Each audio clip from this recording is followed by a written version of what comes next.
Mesdames, Messieurs, bonsoir. Le 19h45, voici les titres du journal.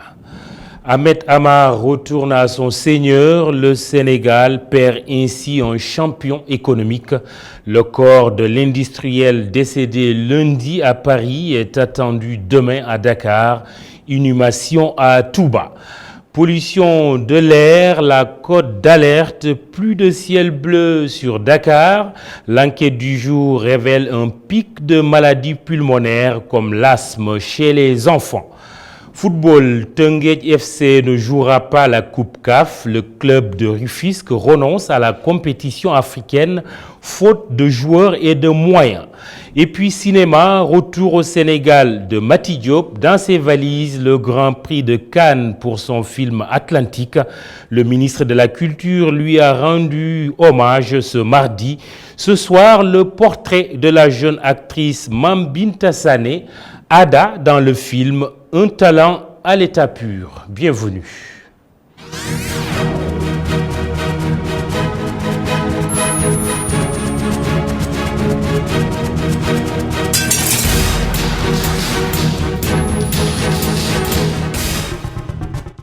Tout d'abord, ce communiqué de Monseigneur Benjamin Ndiaye, archevêque de Dakar. L'hivernage 2019 tarde à s'installer dans notre pays, suscitant interrogations et inquiétudes dans l'esprit des paysans. Face à une telle situation, nous ne pouvons rester désespérés et résignés comme ceux qui n'ont pas d'espérance. J'invite tous les membres de la famille diocésaine, nos communautés paroissiales, avec à leur tête leurs pasteurs, prêtres, religieuses et religieuses, à former une chaîne de prière orientée vers le Dieu de Jésus-Christ, maître de la pluie et des saisons. Oui, prions avec force le Seigneur pour qu'il nous prenne en grâce et nous bénisse afin que notre terre donne son produit à la faveur d'un hivernage pluvieux et paisible, signé Monseigneur Benjamin Ndiaye. Mort d'un grand capitaine d'industrie sénégalais, créateur de richesses et d'emplois, mécène à la fois, Ahmed Amar s'est éteint lundi en France. Le patron de la nouvelle minoterie africaine Enma Sanders a eu un malaise alors qu'il participait à une réunion de conseil d'administration du groupe Total. Une trajectoire retracée ici par Youssouf Konté.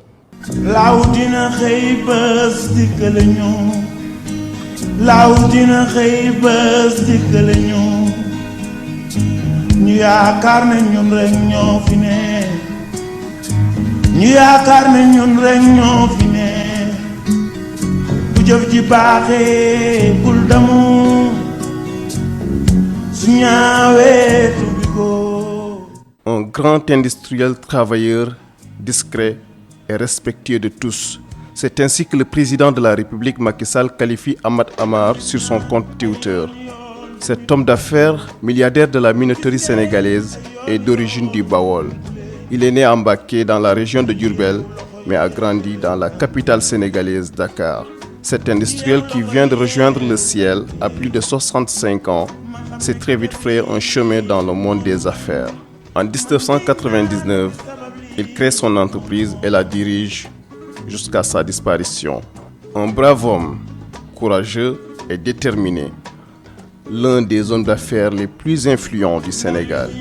Président directeur général de la nouvelle minoterie africaine, il a investi plus dans la fabrication de pâtes alimentaires et d'aliments pour volailles et bétail. Un acteur du domaine industriel qui s'est beaucoup illustré dans la lutte contre la pauvreté et le chômage des jeunes. Ahmed Amar était un homme sympathique, charismatique, respectueux et respectable. Il s'était marié à 2 femmes et a laissé orphelin 6 garçons. Ahmed Amar est décédé en France lundi 22 juillet 2019. Tous ses collaborateurs estiment que le Sénégal vient de perdre un homme d'une dimension exceptionnelle.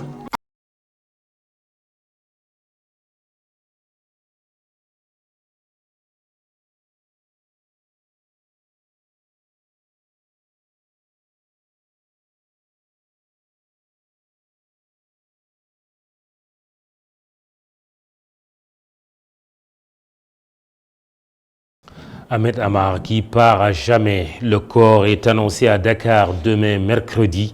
Il sera inhumé dans sa cité natale de Touba. L'industriel était l'un des chefs d'entreprise les plus influents et les plus fortunés du Sénégal. Nos condoléances à sa famille.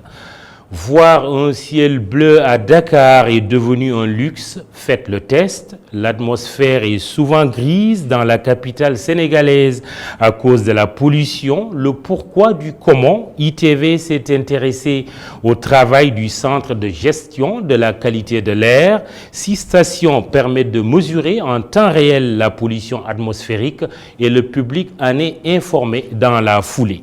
Le reportage de Moustapha Gabar Diop.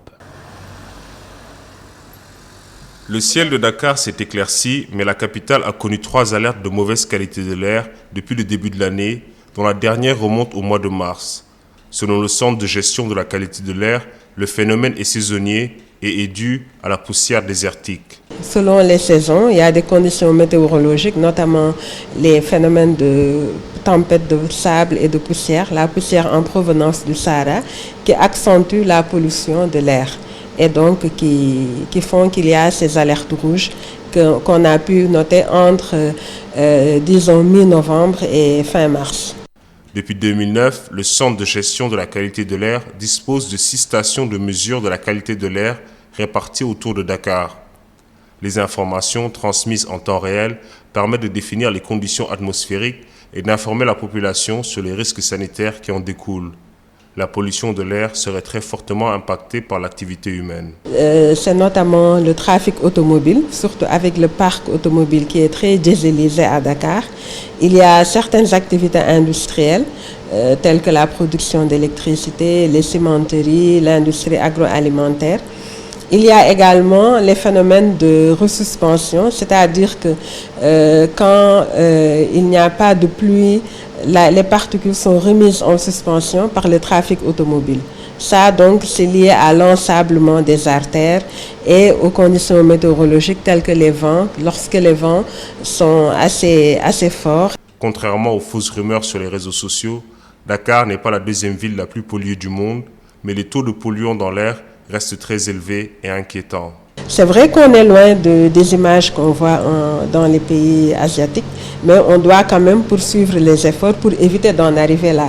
Parce que actuellement, 90% des villes du monde où la qualité de l'air est mesurée ne respectent pas les valeurs limites fixées par l'Organisation mondiale de la santé. Pour vous dire que c'est un fléau mondial et que Dakar n'est pas en reste en tant que centre urbain. Durant l'été, la qualité de l'air est globalement bonne, mais les experts préconisent de veiller à ne pas aggraver les effets de cette pollution par d'autres facteurs irritants des voies respiratoires, tels que l'usage de l'encens, de solvants et surtout la fumée de tabac.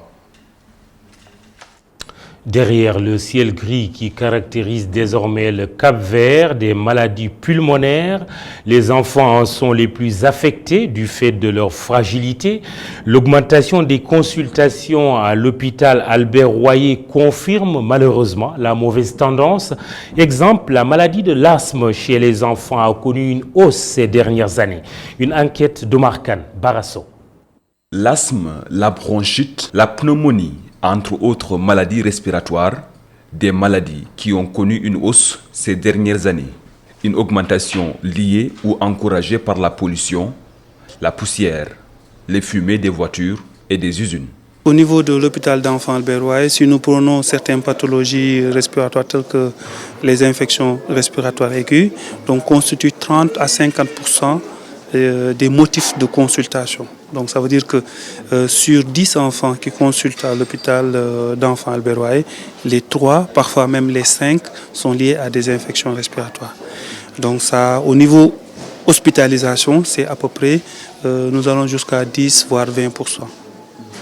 Maintenant, au niveau, si vous prenez une pathologie telle que l'asthme, nous avons vu que nos dernières évaluations montrent qu'au niveau des statistiques, que chaque année, l'incidence de l'asthme augmente. Et chaque année, au niveau de nos consultations, nous avons beaucoup plus de cas de crise d'asthme, donc depuis en tout cas ces dernières décennies. De telle sorte que la prévalence de l'asthme au niveau hospitalier qui était autour de 2%, donc il y a 10 ans en arrière, donc 2008-2006, actuellement nous sommes presque à 3%, donc 2,8-2,9%. Et ça, nous pensons qu'il y a un lien avec la qualité de l'air. Donc plus l'air va être pollué, donc plus notre santé au niveau respiratoire se fragilise et plus on est à risque de faire certaines maladies telles que les infections respiratoires, telles que également les allergies et l'asthme.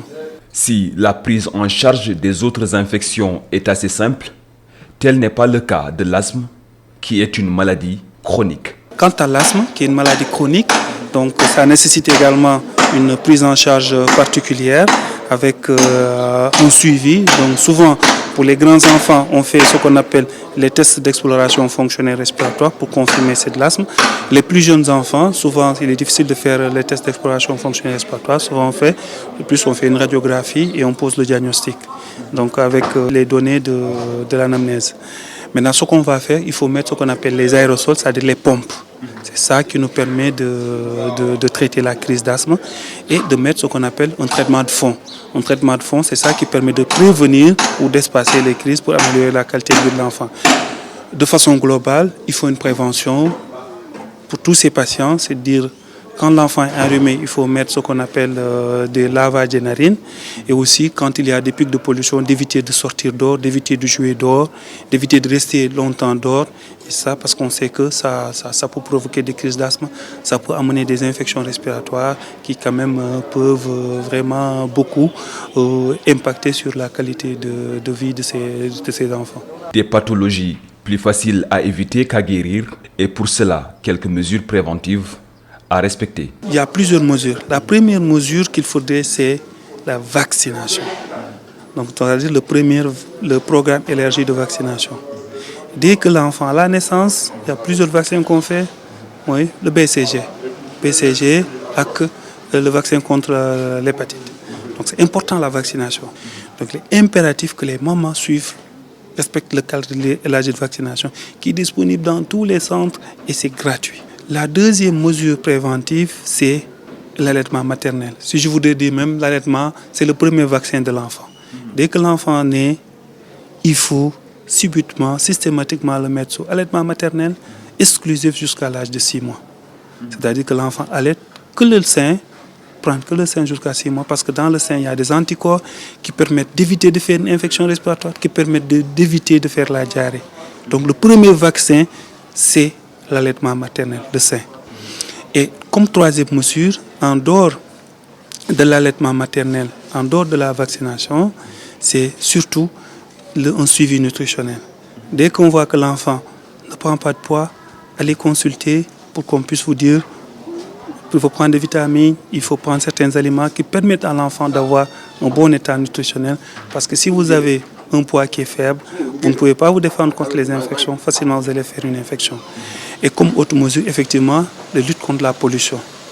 Dans cette lutte contre la pollution, c'est surtout, pendant les pics de pollution, éviter que vos enfants sortent dehors, éviter que vos enfants jouent au football dehors, éviter que les enfants, en tout cas de façon globale, les personnes qui ont des pathologies respiratoires, pathologies cardiaques ou les personnes de bas âge ou les personnes âgées restent dehors. La mauvaise qualité de l'air à Dakar a fini de faire émerger des maladies respiratoires. Et ce sont les enfants de 0 à 5 ans et les adultes de plus de 60 ans qui sont les plus vulnérables. Une enquête d'Oumar Khan avec les conseils utiles du médecin pour les parents à l'endroit de leurs enfants. Restons sur le thème de la pollution atmosphérique avec les villages immédiats de l'usine Dangote. Ces villages sont inquiets et interpellent les responsables de la cimenterie qui semblent prêter une oreille attentive aux sollicitations. C'est du moins l'assurance donnée par le responsable administratif et financier de Dangote Cement au cours d'une cérémonie de remise de billets de pèlerinage à des musulmans et catholiques de la zone sous les yeux d'Isidore Alexandre Sen. Installée dans la commune de Pout en 2015, la cimenterie Dangote cohabite avec des populations démunies, manque d'eau dans certains villages, absence de pistes, pollution, des maux qui rythment le quotidien des habitants de cette partie de la région de Thiès. Le village d'Ngomen, implantation. Les difficultés du village de Ngomen, c'est bien avant l'arrivée de Dangote. En réalité, il y a beaucoup d'eau utilisée par les maraîchers. Côté environnement, je pense que l'usine doit faire des efforts. Elle doit être moins polluante. Sur les pistes, notamment latéritique, nous avons d'énormes difficultés également, surtout pendant l'hivernage. ñu accentuer ko pour wax ci pour xool nan la ñuy defarewaat forêt bi pour que vraiment ñu mën a atténuer au moins li nga xamante ne mooy effet yi nga xam effet négatif yi nga xamante ne vraiment poussière bi mu ngi koy def jëme ko ci population bi. L'industriel tente tout de même de garder au beau fixe ses relations avec les populations riveraines. Nous vous donnons rendez-vous pour la semaine prochaine pour l'inauguration du collège de Niarip. Parce qu'il y a quelques mois de cela, nous avions démarré les poses de première pierre. Pour Pout, il y a une maternité qu'on est en train de construire, un collège à Niarip, un centre de santé à Floum et des salles de classe à Dias. Et nous avons fait, comme l'a dit tantôt le sous-préfet, en mode fast-track et que les chantiers ont été très rapidement achevés. Interpellé sur les prix du ciment, le responsable financier de l'usine ne pense que rien n'est alarmant. La production se porte très bien, le ciment se vend bien au Sénégal, il n'y a pas de souci. Pour le savoir, il faut comparer quand on parle de cherté. Je pense qu'il faut essayer de comparer le prix du ciment sur tous les pays qui sont dans la sous-région. Et là, vous comprendrez que le ciment est le moins cher dans toute la région. Côté fiscalité, la troisième cimenterie implantée au Sénégal dit être en règle, même si le directeur administratif et financier n'a pas voulu communiquer sur les montants que l'industrie verse dans les caisses de l'État du Sénégal. Science, l'université Cheikh Anta Diop de Dakar tient son centre d'accès aux données statistiques. Il offre des conditions avantageuses pour la recherche et l'analyse. Le laboratoire inauguré ce matin pour un coût de 35 millions de nos francs est le fruit d'un partenariat entre l'UCAD et l'Agence nationale de la statistique et de la démographie. Matar Nguer, compte rendu. En partenariat avec l'Agence nationale de la statistique et de la démographie, l'Université Cheikh Anta Diop de Dakar a inauguré ce matin le premier centre universitaire d'accès aux données statistiques. C'est la bibliothèque universitaire qui a abrité la cérémonie en présence des autorités de l'ANSD et de l'UCAD. C'est un immense plaisir pour moi de me retrouver avec vous ce jour pour l'inauguration du centre UCAD d'accès aux données statistiques, issu de la synergie entre l'Université Cheikh Anta Diop de Dakar et l'Agence nationale de la statistique et de la démographie. C'est là le prélude à la mise en place d'un partenariat que nous souhaitons durable, ouvert et innovant. En effet, nous sommes ici réunis pour consacrer la réalisation d'un vœu très cher à nos deux structures que sont l'ANSD et l'UCAD, avec la bibliothèque universitaire en particulier. D'un coût global de 35 millions de francs CFA, il sera mis à la disposition du personnel académique. Il s'agit en la circonstance de procéder à l'inauguration de ce nouvel outil à destination des enseignants, des chercheurs, des personnels administratifs techniques et des étudiants. Composée de documents datant depuis 1963 à nos jours, cette nouvelle base de données constituera un grenier pour les chercheurs, mais également pour les étudiants. C'est des bases de données, qu'on appelle dans notre jargon des microdonnées, qui consistent en un ensemble de données, l'ensemble des données d'enquête ou de recensement, qui ont été donc entièrement anonymisées. Donc c'est un ensemble d'une cinquantaine d'enquêtes, de recensements qui ont été réalisées de 1963 à nos jours. L'Agence nationale de la statistique et de la démographie compte vulgariser le projet dans les autres universités du Sénégal. Objectif, garantir un meilleur accès à l'utilisation des données statistiques en faveur de l'analyse et de la recherche. Cinéma, le Grand Prix de Cannes est au Sénégal depuis hier. Un retour au bercail après le sac du film Atlantique qui ne passe pas inaperçu. C'est ainsi qu'un spécial sargal ou hommage pour Mati Diop a été organisé par le ministre de la Culture et de la Communication, l'ombre de Djibril Diop Mambéty, oncle paternel de la jeune cinéaste, a plané sur la cérémonie qui coïncide avec l'anniversaire de l'auteur de la mort de l'auteur de Hyène. Mati Diop était là, d'autres cinéastes sénégalais également. Il y avait pour ITV Ibrahima Kamara. Le ministère de la Culture et de la Communication a déroulé le tapis rouge à Mati Diop et son équipe. La réalisatrice a reçu des mains de Ben Djogay Beij, le doyen du cinéma sénégalais, un diplôme de reconnaissance. Accompagné de son père Ouaziz Diop, Mati s'est souvenu de son oncle Djibril Diop Mambéty, car c'est aujourd'hui l'anniversaire de son rappel à Dieu. Une pensée lumineuse pour mon oncle Djibril Diop Mambéty, dont c'est l'anniversaire de la mort aujourd'hui, mais on sait qu'il est là et que ce film Atlantique, voilà, je pense que on serait pas là sans les films qu'il a fait, qui nous ont vraiment permis d'être ambitieux, de mettre la barre très haut.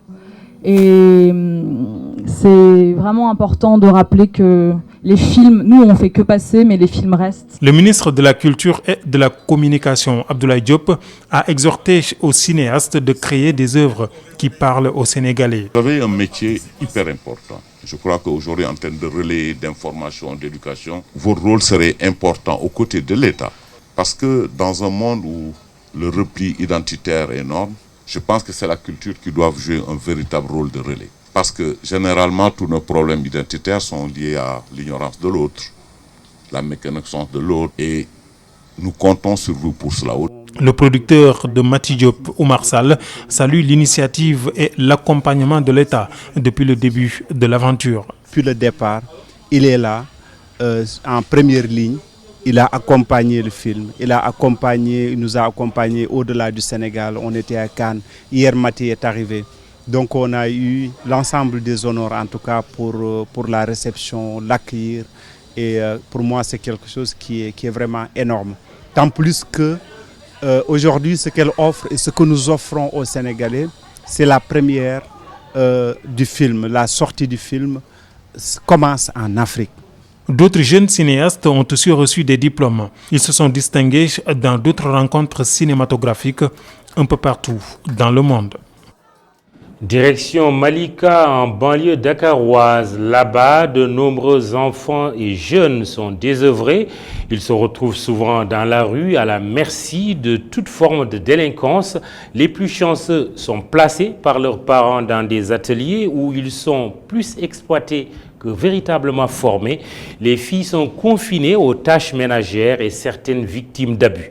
L'ONG Alphadev s'est impliquée pour assurer à toute cette masse de jeunes une formation professionnelle.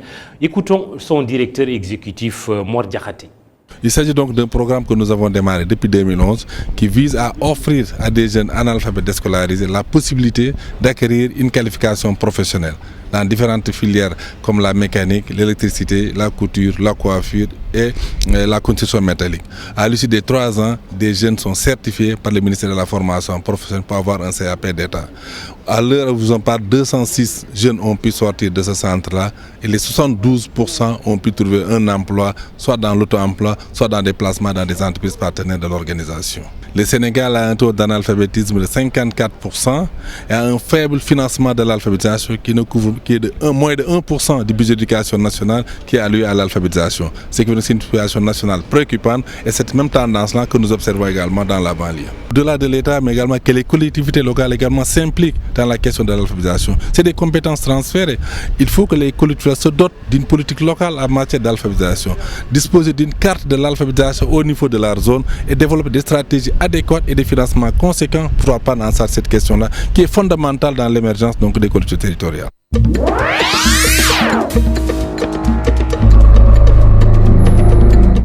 L'actualité internationale nous mène en Éthiopie où 18 personnes ont été tuées dans des heurts entre manifestants Sidama et forces de l'ordre. Au Kenya, le ministre des Finances Henry Rotich et une vingtaine de personnes devant le tribunal pour s'expliquer sur une éventuelle corruption. Enfin, au Royaume-Uni où Boris Johnson vient d'être élu à la tête du parti conservateur et donc Premier ministre. Un récit de Youssouf Konté. Éthiopie, 18 personnes seraient mortes après des affrontements qui ont opposé entre jeudi et lundi des soldats à des manifestants Sidama. Tout a commencé jeudi dernier lorsque les manifestants Sidama de la ville d'Awassa ont décidé de descendre dans la rue pour faire entendre leurs revendications.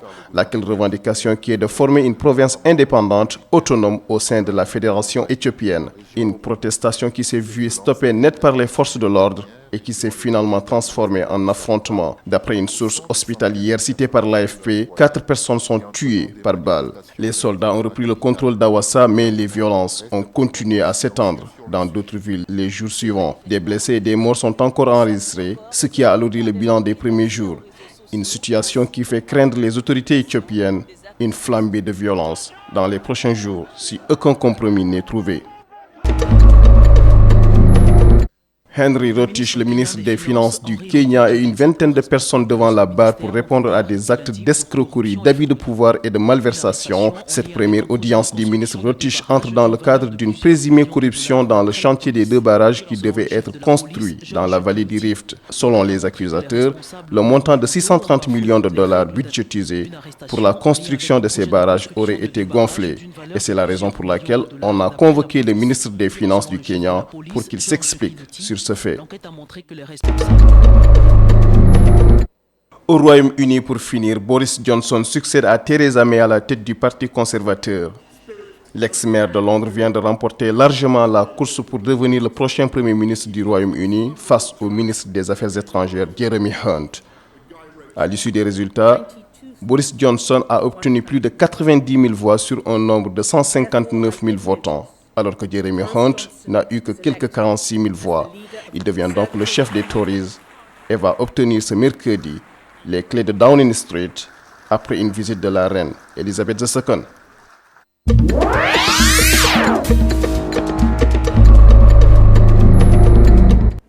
Le très anglophone ou anglophile Youssouf Konté. Sport football, Teungueth FC ne verra pas finalement l'Afrique cette année.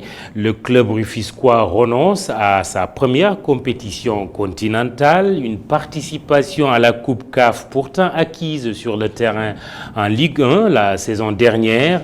Un cas insolite puisque Teungueth FC fait face à un défaut de joueurs et de temps pour se préparer aux confrontations, des regrets chez les supporters qui interpellent le président de la République. Reportage Isidore Omobi Kabou, Augustin Montan. Première qualification à une coupe continentale, le vainqueur de la Coupe du Sénégal 2019, le Teungueth FC, a renoncé à sa participation. Pour cause, le changement de calendrier de la CAF est défavorable au club rufisquois. Et la CAF, vous savez, a, sans crier gare, avancé les dates de compétition des clubs au mois d'août, alors que ces dernières années, c'était au mois de novembre. Teungueth FC n'avait pas encore versé son droit d'engagement. Contrairement à ce que beaucoup de gens pensent et disent, Teungueth FC ne s'était pas encore engagé, parce que pour s'engager, il faut verser le droit d'engagement. Au-delà du délai jugé court, les joueurs qu'il faut en ce moment constituent un autre facteur à résoudre. Bon, le budget est une partie, est une conséquence, disons, du temps matériel, mais ce n'est pas justement le plus important, comme vous le savez. Le plus important d'abord, c'est d'avoir les joueurs capables de jouer sur le terrain et qui devraient être préparés. Mais dans la pratique disons, de la tentative de pouvoir y participer, nous nous sommes rendus compte que ce n'était presque pas possible pour nous. Voilà, pour mettre en place une équipe. Une déception certes, mais les supporters interpellent le président de la République. Nous vivons ça très difficilement car nous aurions aimé faire la même chose que d'autres équipes qui participent à cette compétition. Et ce qui nous fait le plus mal encore, c'est qu'en ce moment, le président de la République est parrain de la Coupe du Sénégal, mais il n'a même pas réagi.